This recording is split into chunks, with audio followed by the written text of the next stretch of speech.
হৃদয়ে।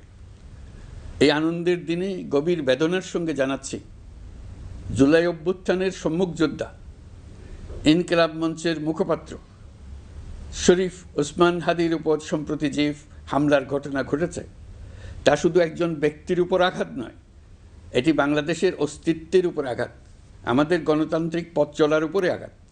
শরীফ ওসমান হাদি বর্তমানে সংকটাপন্ন অবস্থায় চিকিৎসাধীন।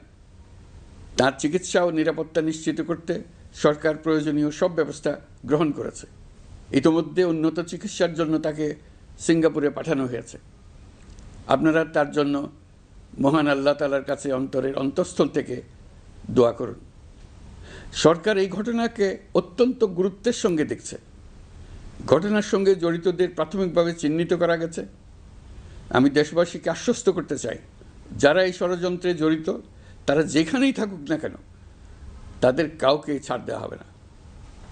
আমি পরিষ্কারভাবে বলতে চাই, পরাজিত শক্তি ফ্যাসিস্ট টেররিস্টদের এই অপচেষ্টা সম্পূর্ণভাবে ব্যর্থ করে দেওয়া হবে। ভয় দেখিয়ে, সন্ত্রাস ঘটিয়ে বা রক্ত ঝরিয়ে এদেশের গণতান্ত্রিক অগ্রযাত্রাকেও থামা